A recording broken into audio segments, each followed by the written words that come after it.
Hello, everybody. So much for tuning in to another episode of Extracting Wisdom. We are live from the Voices of Dentistry Podcast Summit 2020, and I am joined here by Mr. Tyler Tolbert, Clay Schwinke like a Twinkie, I am told, Dr. David Maloli, Justin Moody, my main man, Dr. Moody, Michelle Strange, Andrew Johnson from A Tale of Two Hygienists podcast, Dr. Moody, Landon Allen, Dustin Barr, Dr. Brian Gill, Dave Rohr, George Hariri, Matt Marino. Got it. Oh my gosh, there we go. I'm a master. One and done, baby. Peyton Keller, welcome to the show, man.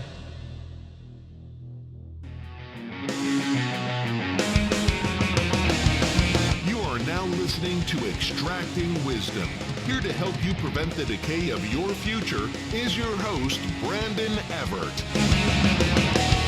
Hello, everybody. Welcome back to another episode of Extracting Wisdom. I am your host, Brandon Evert, and we are live at the 2020 Voices of Dentistry. And I am joined for this episode by Mr. Tyler Tolbert. Of course. And Clay Schwinke like a Twinkie, I am told. Yes, sir. Welcome to the show, guys. Tyler Tolbert has been on this show before. Clay is brand new. So, and one quick thing about Clay, he just graduated. You are a year out of school, correct? About 6 months. 6 months, okay. So why don't you go ahead and tell us a little bit about yourself? Like what school you went to, where you are now? Sure. So I went to University of Missouri, Kansas City, obviously in Kansas City. I grew up in Missouri, and so that was kind of a logical choice to go there. It was on the less expensive sides of things. And yeah, graduated, found a practice that I wanted to work in. Sent out mailers during dental school to different dentists around the area. I'm married, and my wife and I are going to probably stay in Kansas City long term. So looking for practices and dentist hiring, and ultimately practice ownership. Awesome.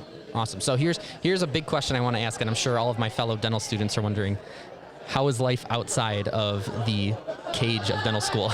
I'm asking too. Yeah.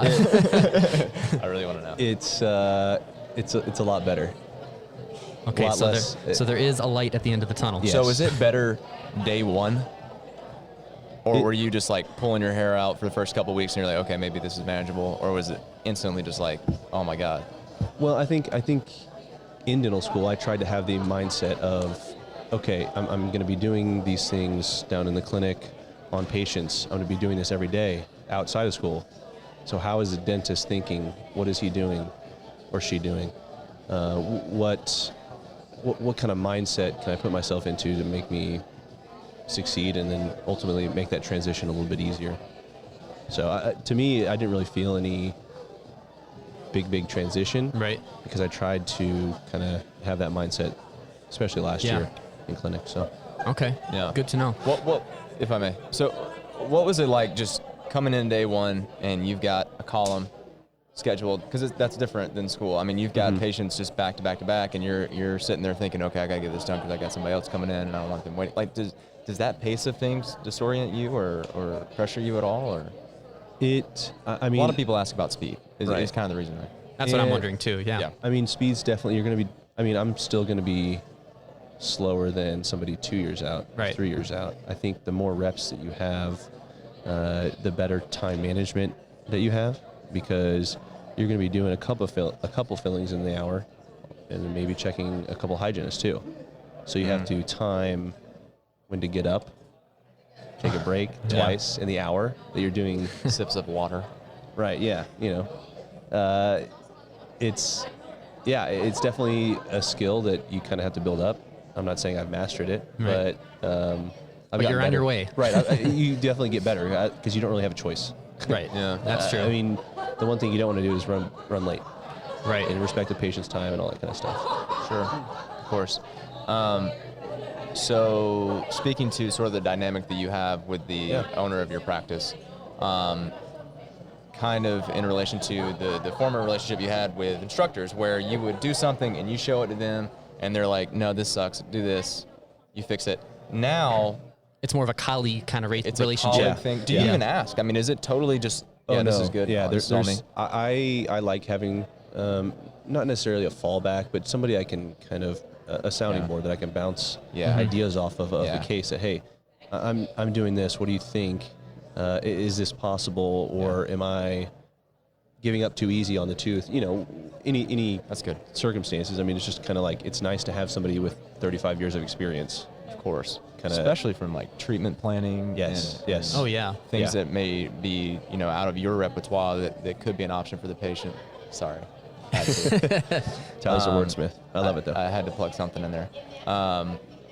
Yeah. Do you feel like there's a lot of disparity between like how you would treatment plan in school and how you currently do it now?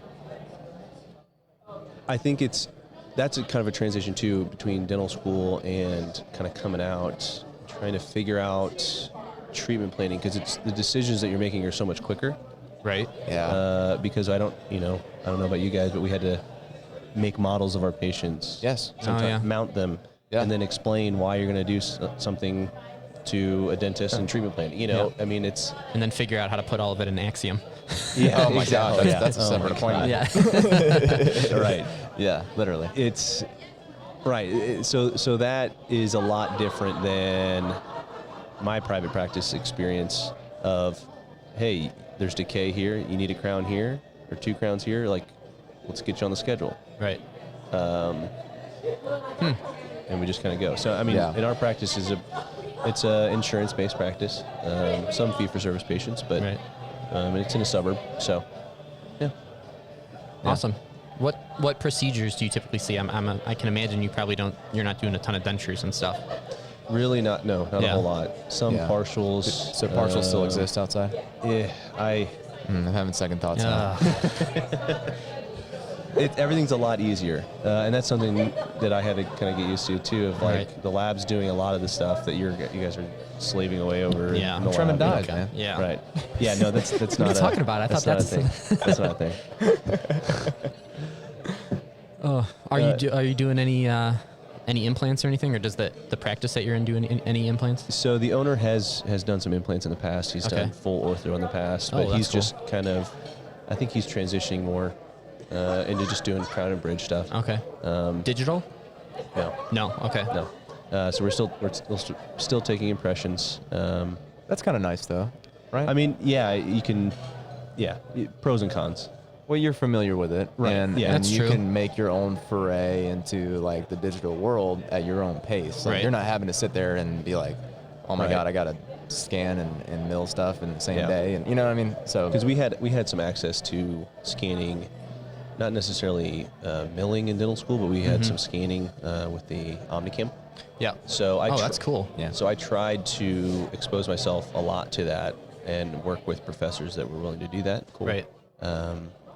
And now I don't even do any scanning, Yeah. but it's Yeah. I think the skill is, I don't think the muscle memory is going to be there. I think the Right. skill is going to be there. At least you're familiar with it, though. Right, That's what I'm right. saying. I'm excited. Once we get into clinic, we have a whole like digital clinic where we can bring our patients to if they need a crown, so we don't have to do impressions and stuff like that. So Cool. I'm really going to try to book as many patients as I can up there, just that is because so cool. Yeah. scanning, I think, is going to be a lot easier than choking the patient with alginate and then going through that whole process. Yeah, I mean, I think just error correction is just huge. Because when I get an impression and it looks okay and I go and pour it up, figure out it's not so okay, and then I have to reschedule the patient for another impression. Yeah. That's one of the hardest calls I have to make. That's one of Yeah. the most difficult things. And I've had to do it several times, even though I'm getting relatively good at it. But I just think that would be so beneficial, especially in a school environment, to just be Right. able to go and be like, oh, this doesn't look good. Let me fix it. I'll just rescan it. I'll Right. just take that little picture.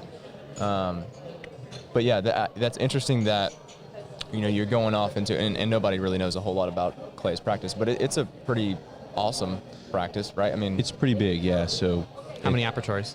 11. Oh my gosh. Okay. Yeah. It's huge. You're not kidding. That's a big office. It's There's big, room to grow. and it's already high production, but it's got room, and it's not a super, like, the things that are going on there are not super out of your wheelhouse.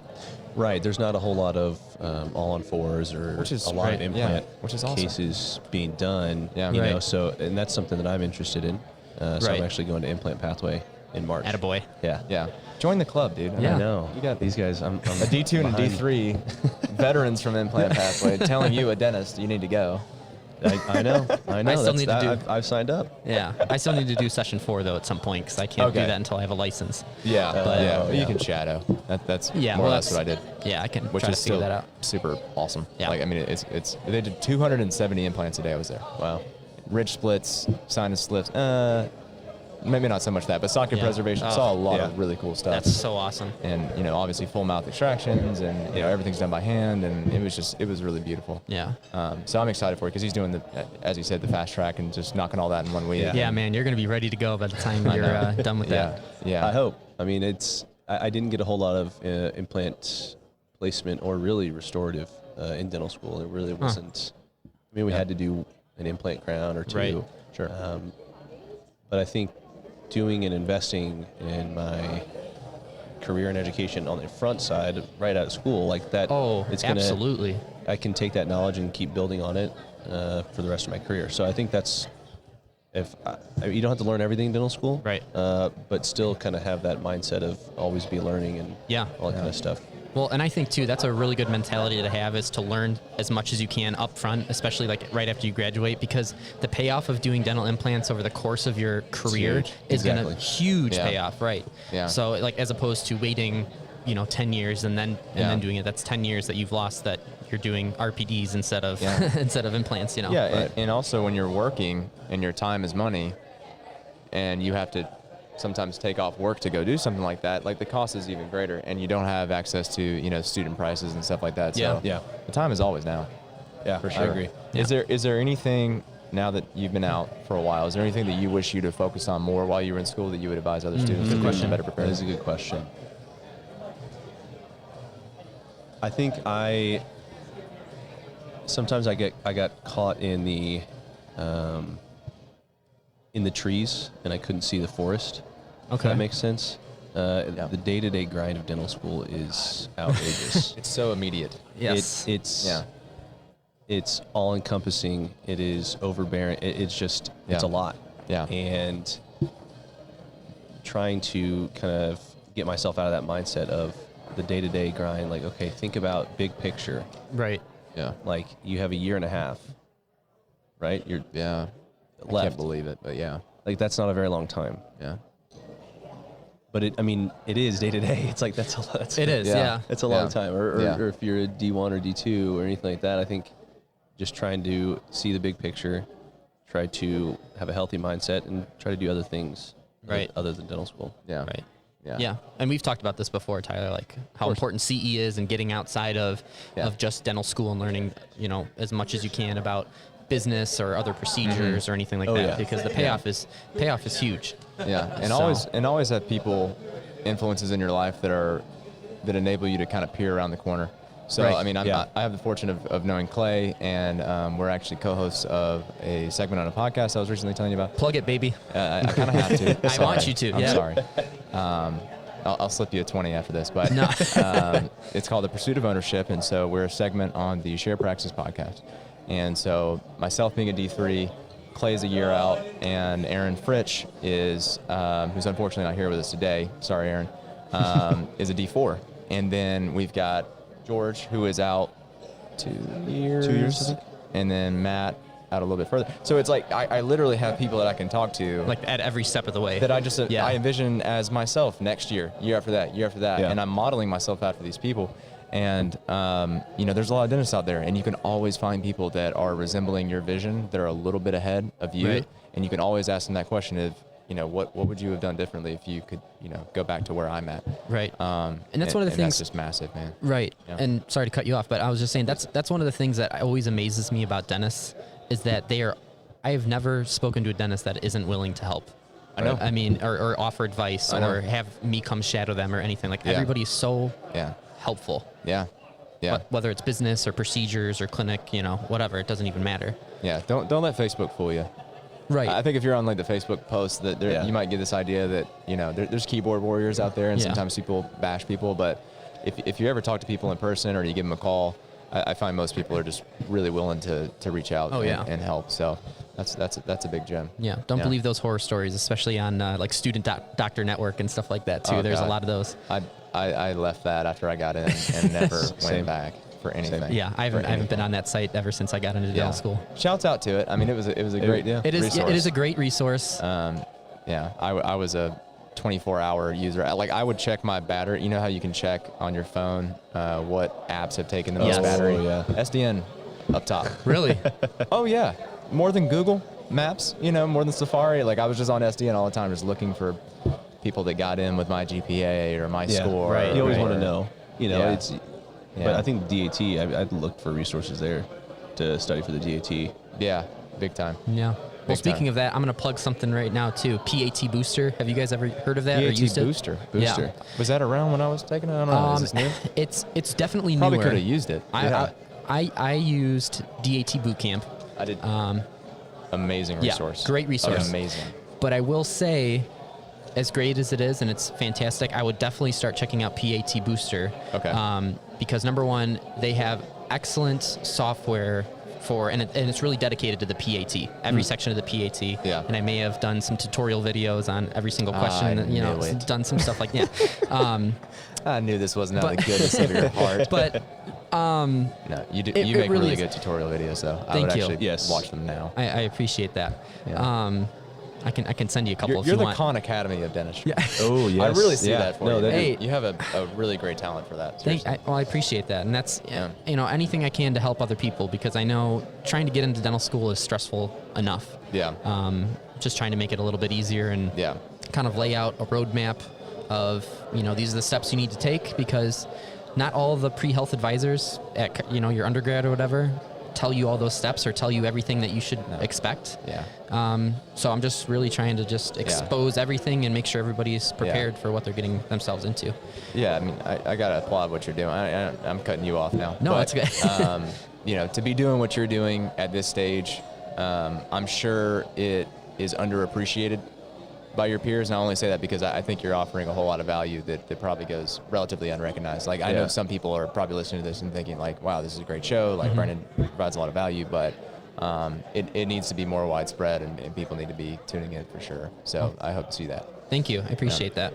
Back to PAT Booster really quick, too. Please. Just what's really cool about it is that after every problem, they have this really cool visualizer. So it's for keyholes or for top front end questions, all that. I actually like those. Those are fun. I like those. Bringing back memories. I know.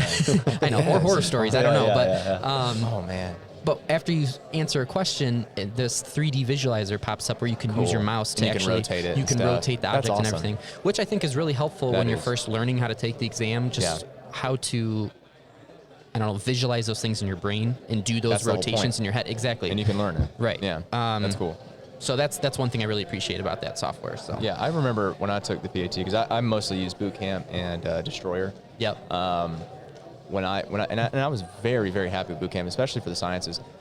Same. And PAT was good because it was an emulator. The idea is that it's exactly what you're going to run into. But man, whatever test that I took that day, I think this figure had 60 sides, and in boot camp or on the actual no, exam? on the DAT. I was looking at this thing, and I honestly, I scooted back, and I just started looking around. I was like, you guys seen this shit? I think it was one of the aperture ones where you got to tell, what this thing would fit through. Oh, like the keyhole one? Maybe it's the keyhole. Yeah. And this thing had 60 sides. It may have had 4 dimensions.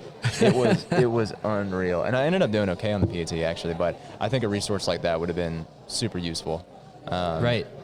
Yeah. So when I was going through, I don't know if it's still like this, but sometimes dental schools don't look at the PAT doesn't go into the academic average, right? And No, some it doesn't. some It's schools totally just look separate. at the Right. academic average. Yeah. Right. AA, And PAT. some people's strategy was to, okay, well, don't worry about the PAT. Don't worry about it. So I would disagree with that because Yes, I would too.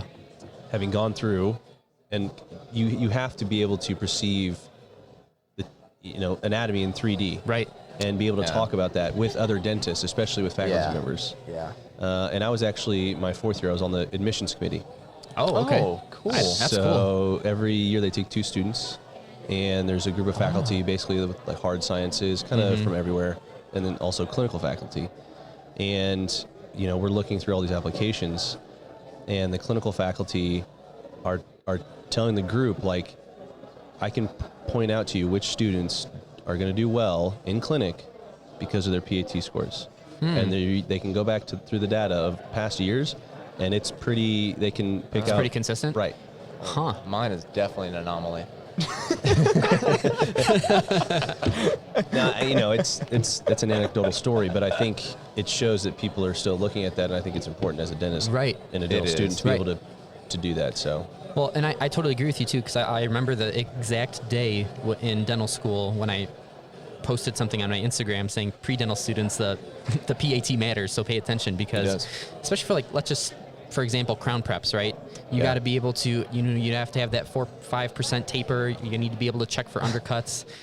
Okay, maybe nobody cares about that anymore after you get out of dental school, but that's a good question for you. Hold on. Yeah. Table that, please. But it is important to check for undercuts, and you have to have a good eye to see all of that, especially if you're using indirect vision and looking, Right, sure. Okay, so done with that. How much do you pay attention to your preps? Your preps. Are you measuring? Okay, I need to have a margin of a millimeter. And is a lip a lip? Yeah. What is a lip really? It's kind of by volume too. So I have a set way you do it. Okay. I do it the same way every single time. Yeah, I mean, it's just easier. Right. And your first 50 are not going to be as good as your next 50. Right. And so on and so forth. And it's also good to have good communication with the lab, something that we didn't really have in dental school. Right. Because I went up and our lab, I was like, hey, I need feedback. Tell me what I'm doing. Tell me what I need to do. Am I over-reducing? Am I under-reducing here? How's my tapering? Right. Are there any undercuts? And so I think being willing to get that feedback is important. Right. But also, you'll know when you're cementing these crowns if there's a lip or anything like that. Really? So, and another thing is garbage in, garbage out. Yeah. So if you're giving the lab garbage, Trash. you're going to get there's only so much they can do to kind of save face there. So so care about it. It matters to care. Yeah. You should. I think if you care and you put in the reps, that eventually I can see it. It doesn't. Right. I'm not checking anything. Right.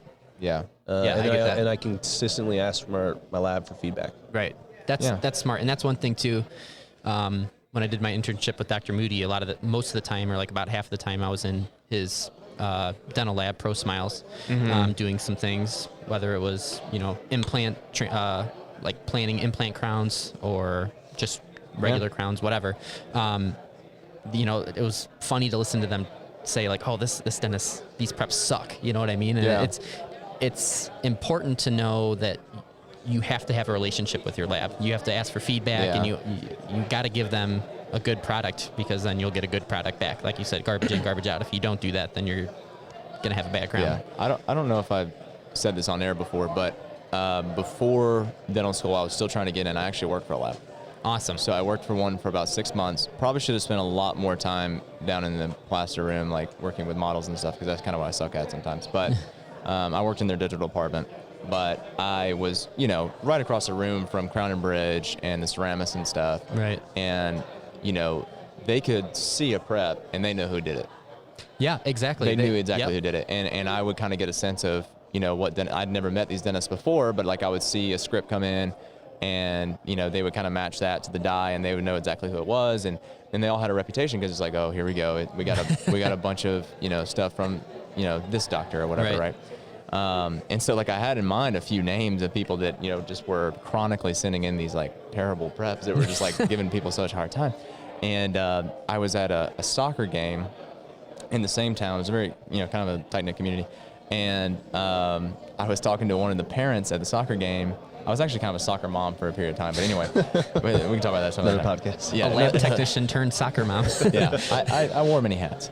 And I'm talking to her. She's like, "Oh, I absolutely love my dentist. My dentist is Dr. X, and that's the one that sends in all the bad preps." And I kind of got this idea early on that it was just like, you can kind of get away with doing bad preps because your lab will make it work, and people will just love you just because you're a good person. Right. And I'm kind of going back the other way because I'm realizing that you can make your own life in the lab's life and the work that you do for your patients a whole lot better when you actually really do care about the quality of your work. Yeah. So you do have to do both. Yeah, you can do know, both. Like you you really- can be you really good should be doing it. It's not clinically either as well or. as likable, you know. Right. Yeah. Yeah. So that was an interesting revelation for me. I'm starting to care a little bit more about my preps now. Well, that's another thing too, kind of going back to the mindset of a practicing dentist. So if you're in dental school and you're in clinic, your next crown prep, write down all the steps that you do. Right. Exactly what you do. Mm-hmm.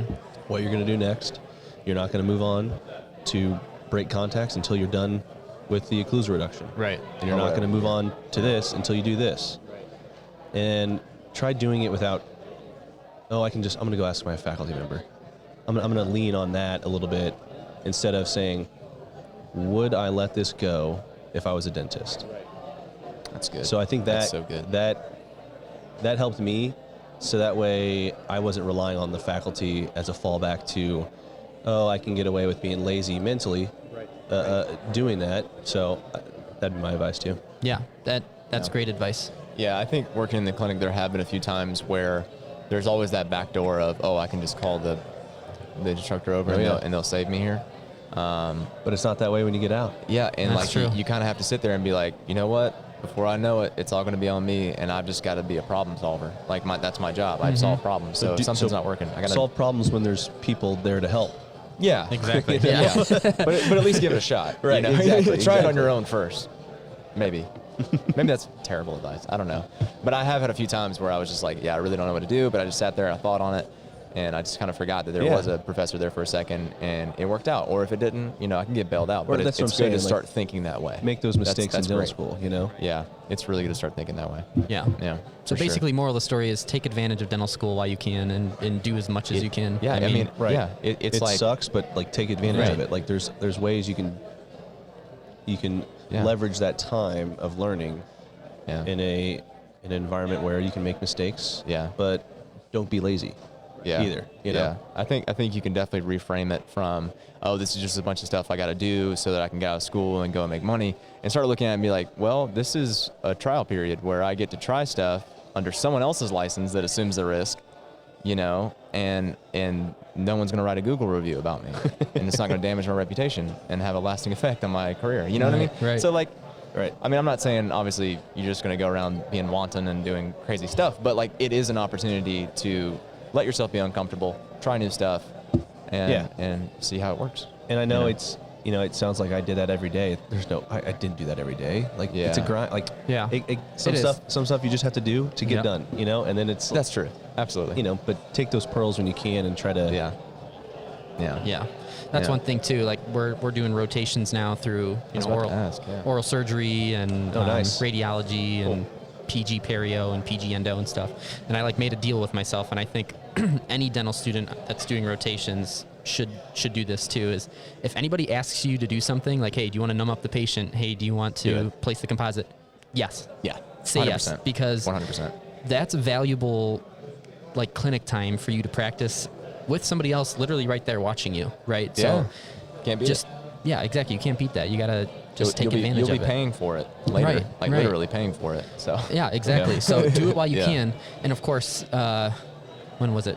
This past Wednesday, I was in our oral surgery for my rotation, and we get the operatory all set up and everything, and I'm ready to go. And I was talking to the older student. He was like a third or fourth year or something, and we were going to just do some extractions. And he's like, do you want to numb the patient up? It's just easy infiltration, Yeah. maxillary. I'm like, oh, sweet. Like, Great. Fine. And then patient comes in, sits down, blood pressure way too high, and we send him home. So that was my rotation.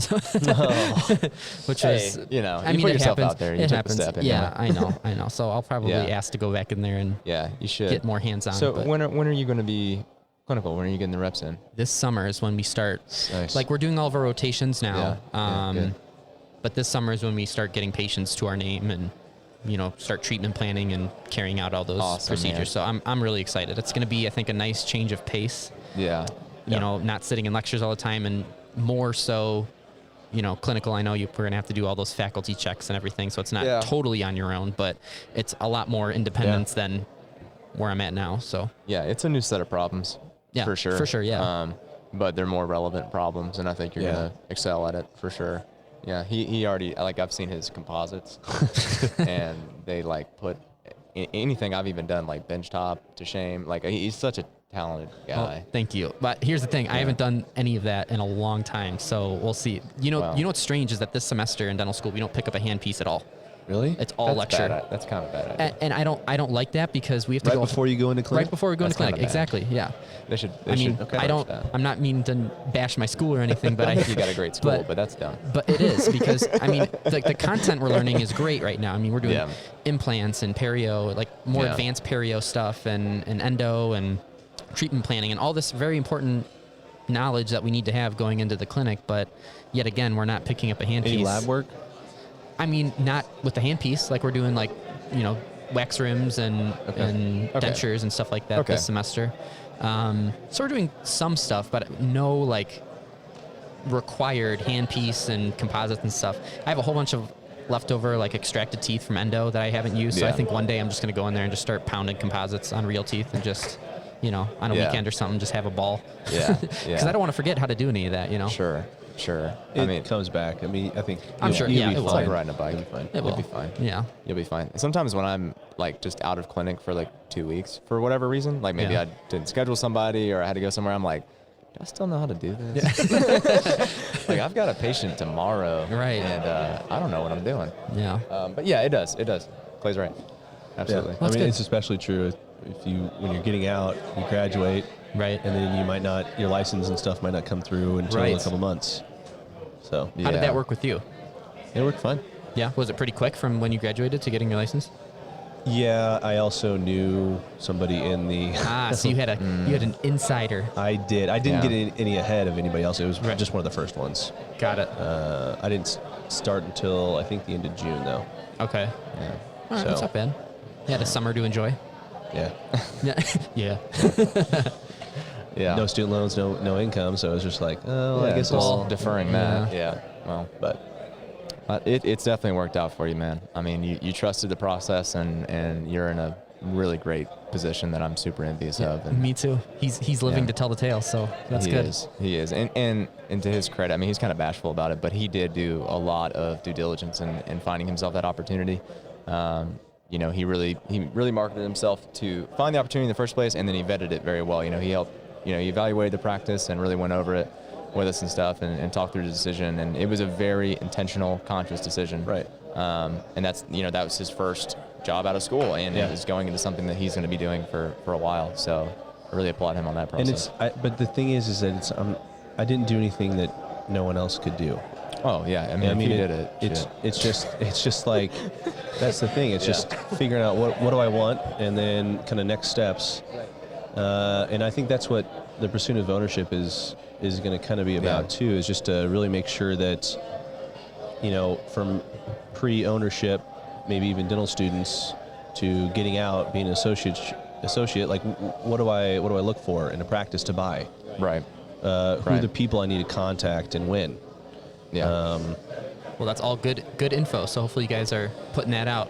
For our listeners. Yeah, we're putting out episodes every Wednesday, and we're interviewing dentists, we're interviewing consultants, we're even interviewing dental students that are kind of going through this process, kind of getting feedback from them, and it's been really fun so far. But I think the biggest takeaway, and Clay was alluding to it, is just that if he can do it, like. Yeah, anybody can. Yeah, seriously. It's just about take advantage of those opportunities. Correct. Yeah. Or make opportunities for yourself. Send out those flyers. Do the research. And it's just a measure of what are you willing to do for it. Like it's not a measure of like what's your rank in class. Yeah, and I just didn't want talking to other dentists. Most everyone has a good experience, but some people are unhappy in their jobs or their practice or whatever. And I just didn't want life to kind of happen to me. And so I just kind of taking charge. I took being intentional control of it. So it's just like, and it was, it didn't happen one day. It was a series of decisions, and it was the little things you do every day add up and build up. So I think there's this assumption that coming out of school you need kind of just a soft, like open, like just an easier job maybe that is just very welcoming to your inexperience and but it doesn't have to be that way. Like Clay had his long-term vision in mind from the very first job he took, and you can absolutely do that. And it hasn't made his life any harder. No. right? I mean, I don't think so. You know, he's still. I mean, it's certainly not harder than dental school was. So, No, yeah. Yeah. I didn't like dental school too much. Yeah. I don't think anybody does. yeah. Have you had No. anybody on that was just raving about it? Raving about dental school? Yeah, just like That just not love like it? a D1, not like a pre-dental Oh, student, yeah. Not, but like somebody that's like over the hill, like definitely going to graduate at some point. Like it even just been like, yeah, I don't even want to leave. oof, I know. I'm not. I mean, It's a necessary evil. it is a necessary No, it evil. is. It's You got a lot gotta of love value. it to get through Yeah. it, but I mean, in the back of your head, you're like, you're just That's why it's important to keep to see the forest through the trees. exactly. There you go. Exactly. Yeah, See the that's- bigger picture. That's the nugget. That's the nugget. Yeah, there you go. That's a good. pearl. I think Take that. that's You- a great way to wrap up this episode. I right think so there. too. Yeah, you'll Yeah. get some more nuggets at the Pursuit of Ownership. Awesome. Yeah, I'm hoping to get some nuggets at lunch. Actually, I'm pretty. Ooh. Yeah, hungry. I'm hungry too, so we should go there. Let's put those chairs back because we stole them from your booth. Yes, Okay. we did. But Yeah. Tyler and Clay, the Twinkie Schwinke, right? I've heard them all, man. I've heard it all. Very nice meeting you. Thanks so Yes, much for yeah. being on the podcast, and maybe I'll be over near your podcast booth Yeah. later today. So Yeah, that would be cool. awesome. awesome. Really appreciate it. All right, guys. Thank you. All right, Take thanks, care.